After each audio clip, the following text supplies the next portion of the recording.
Welcome to my channel. చిన్ని కథలు చెప్పనా. బుజ్జి పిచ్చుక ధైర్య సాహసాల కథ ఇది. ఒక అడవిలో ఒక బుజ్జి పిచ్చుక ఉండేది. అది చాలా ధైర్య సాహసాలు కలది, అలాగే చాలా ఔదార్యం కలది. చక్కగా ఉదయాన్నే లేచి తన పనులన్నీ చూసుకొని అక్కడ కనిపించిన జంతువులన్నిటినీ పలకరిస్తూ ఉండేది ఆ పిచ్చుక. చక్కగా అందమైన గొంతుతో, చక్కని పలకరింపుతో ప్రతి ఒక్క జంతువు దగ్గరికి వెళ్ళి పలకరిస్తూ నిద్రలేపుతూ ఉండేది ఆ బుజ్జి పిచ్చుక. ఏవైనా జంతువుల సమావేశమైనప్పుడు కూడా అక్కడే ఉండి వాటి మాటలు వినేది, తనకు తోచిన విధంగా సలహా ఇచ్చేది. అయితే బుజ్జి పిచ్చుక ప్రవర్తన కొన్ని జంతువులకు నచ్చేది కాదు. ఇంత చిన్న ఆకారం గల ఈ ప్రాణి ఎందుకు అన్నిట్లోని కలగజేసుకొని మనకు సలహాలు ఉచితంగా ఇస్తుంది, తన పని ఏదో తను చేసుకోకుండా అని విసుక్కునేవి కొన్ని జంతువులు. పిచ్చుక కనిపించినప్పుడు కొన్ని జంతువులు మొహం మార్చుకొని తల పక్కకు తిప్పేసేవి. అయినా సరే బుజ్జి పిచ్చుక ఏమాత్రం బాధపడకుండా, పట్టించుకోకుండా తన పనిలో తను ఉండేది. అయితే ఒకరోజు జింక దాహంతో అల్లలాడిపోతూ అక్కడే కింద కూర్చుండిపోయింది. నీళ్లు దొరక్క నాలుక కూడా బయట పెట్టి అలా చేతనంగా ఉండిపోయింది. జింక పిల్ల అవస్థ చూసి పిచ్చుక గాల్లో ఎగిరి ఎక్కడన్నా నీళ్ళు ఉంటుందేమో దగ్గరలో అని వెతకసాగింది. దగ్గరలోనే నీటి ప్రవాహాన్ని గ్రహించింది పిచ్చుక.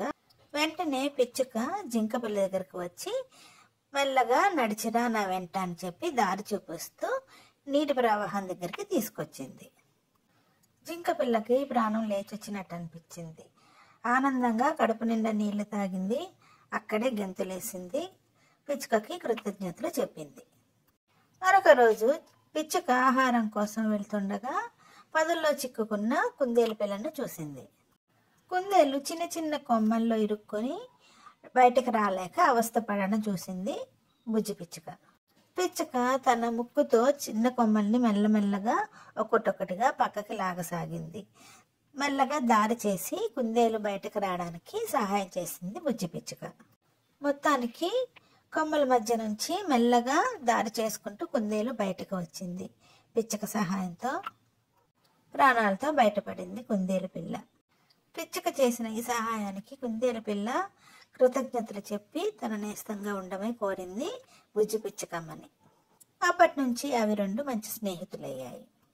అయితే ఒకరోజు పెద్ద పెద్ద చారలు కలిగిన అడవి పిల్లి, చూడ్డానికి పులి మాదిరి ఉన్న ఒక పిల్లి అక్కడికి వచ్చింది. అక్కడున్న చిన్న చిన్న జంతువులన్నిటిని పసిగట్టింది ఆ చారల పిల్లి. ఈ చిన్న ప్రాణులన్నీ తనకి ఆహారంగా సరిపోతాయి అని అనుకుంది ఆ పిల్లి. ఆ పిల్లిని చూసి అక్కడున్న చిన్న చిన్న జంతువులన్నీ భయపడ్డాయి. అచేతనంగా నిలబడిపోయాయి అక్కడే. ఎక్కడ కదిలితే ఆ పిల్లి వచ్చి మీద పడి ప్రాణాలను హరిస్తుందేమో అని అవి భయపడసాగాయి.